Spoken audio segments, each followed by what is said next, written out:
18 points is the difference. Purdue leading Ball State here in Muncie. Amber Stocks earlier in the week, Brady Sally was talking about the way Purdue defends, and he said it's kind of like football. They'll take away your first two options. Can you find the check down? If not, you're going to get sacked. And if you get sacked a lot, you're not going to win the game. Well, they've taken Morrison and Monaco out. Ball State has struggled to find the check down. That's exactly right. Purdue has executed defensively what they wanted to accomplish. Ball State is not shooting the ball well from the perimeter, and they're not making any adjustments. Now, you mentioned the adjustment by personnel. Well, Ball State hasn't found that, but what they can do is play with pace, move the ball around, and attack the rim. If that doesn't work, they need to go back to what worked in the first quarter. Draw fouls and get the ball inside to Bennett on the block. Steep hill to climb here. Destiny Washington will start. Little jar up on Monaco. Stays with Ball State and plenty of time on the shot clock. You know, Ball State isn't doing themselves any favors either because they're not executing offensively very well. You need to set the screens and set up off the screen. Well, there was one to get Morrison open, but couldn't hit it. Bennett back to the watering hole. She's been the best option for the Cardinals. 6 for 14, though, tonight, and she's been super efficient. Second in the MAC, or rather third in field goal percentage.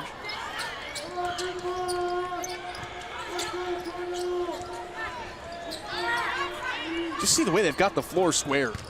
Purdue's got such efficiency, it winds up in a block. Grande turns it right back. Purdue pushing the ball. They're capitalizing on those turnovers. Carmen Grande is not a player that usually makes those types of turnovers, but very smart by Morsetti here. She's able to have quick hands and push, draw the contact. A fourth giveaway for Grande. You're kind of seeing one side play a little frenetic, one side play a little bit more with poise. Again, Purdue does not look in any way rattled. They get a nice look inside. It doesn't go. And a second chance. And you talk about those second chance opportunities for Purdue. They're playing with poise. They kick it out, they reorganize and run something sound to get a high percentage shot.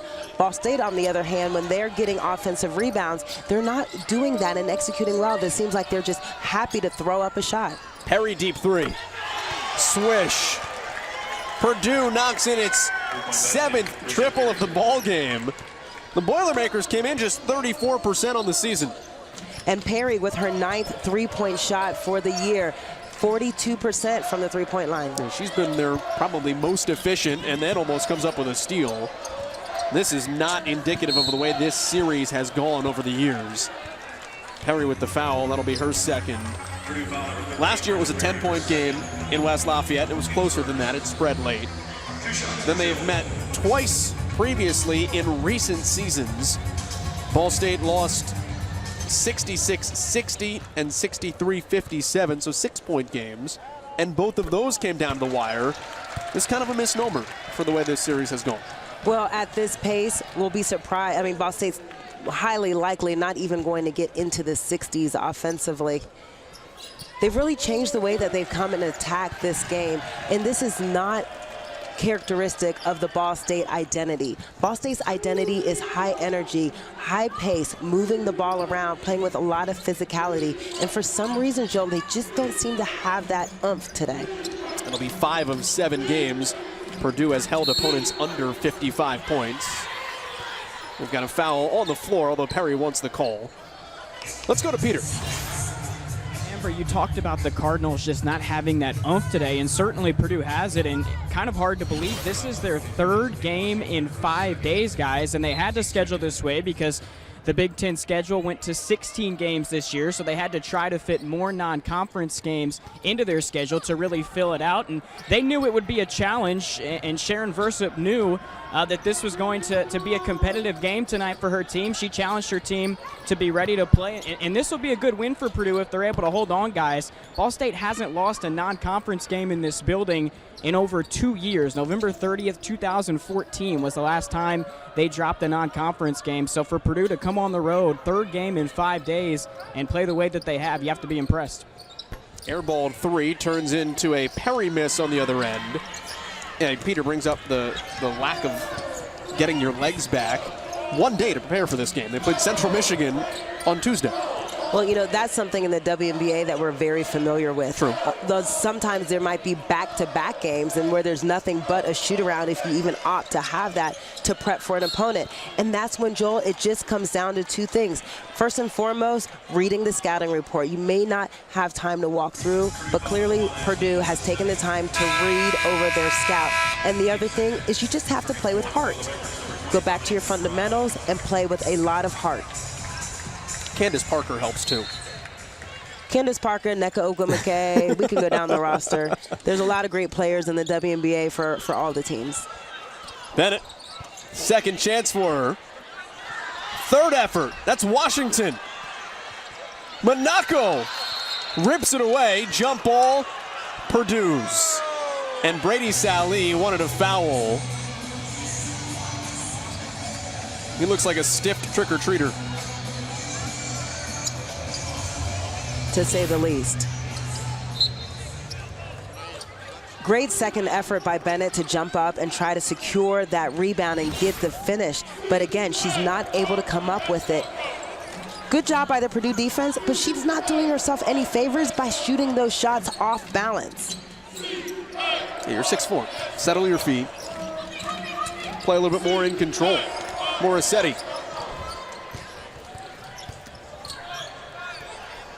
Baseline not there, and a whistle. That will go on Purdue. You know, that's a tough call. The thing I like about Purdue, that possession, and that's going to go unnoticed, was the way Cooper was so active with the ball. She was moving the ball around, drawing defenders. She single-handedly was getting teammates open shots for Purdue.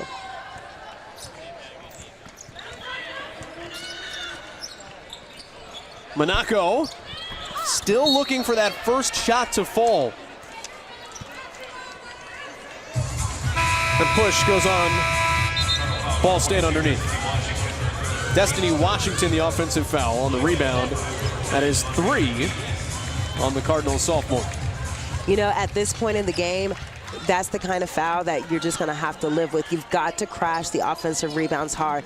Ball State's got to crash hard and do what they're doing, which is press. What they can't do is that right there. Allow their press to give up transition baskets. Purdue clearly has a strategy for breaking the press offense. They're going to just throw over the top. Ball State needs to get back. Well, the Cardinals find themselves down now. A game-high 21. Bennett can't get it going that time, and another jump ball. Looked like Washington got something to the face, and McBride got jarred up a little bit as well.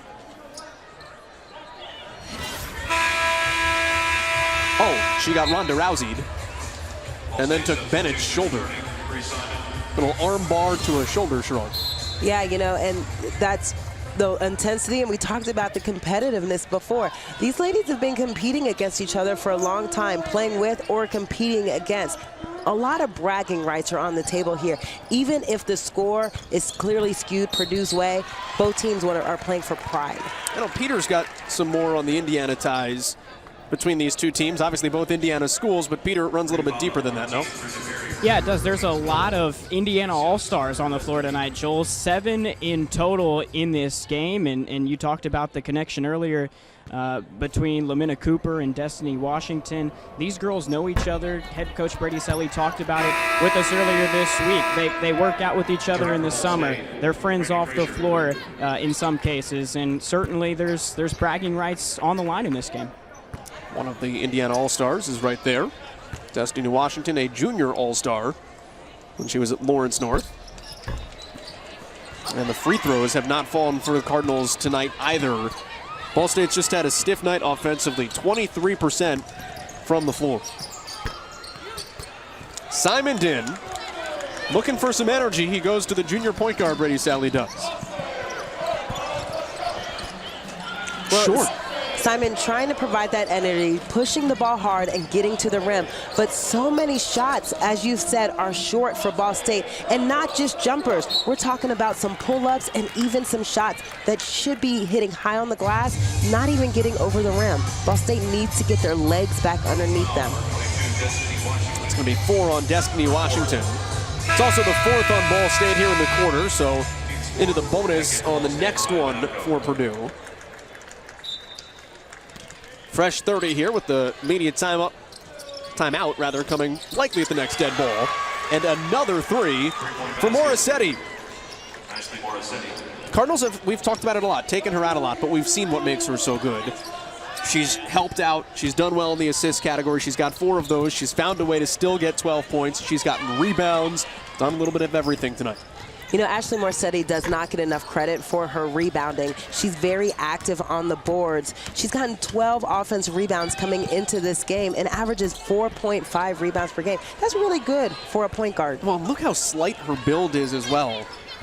She joked back when she was in high school, there was a newspaper story written about her build, and she said, I guess I need to eat more peanut butter and jelly sandwiches. Because she does the lifting, it just doesn't show in her frame, but she can fight down low. You know, Joe, talking about fight, Ball State has another game coming up in 2 days, so they've got to fight and find a way to get their legs back. Then after that, they're going to have a little bit of a break, but between now and then, they need to find a way to play with a little bit more heart. Well, it'll be interesting to be in that Brady Sally huddle right now. It'll be very interesting to be in that Brady Sally practice coming up tomorrow.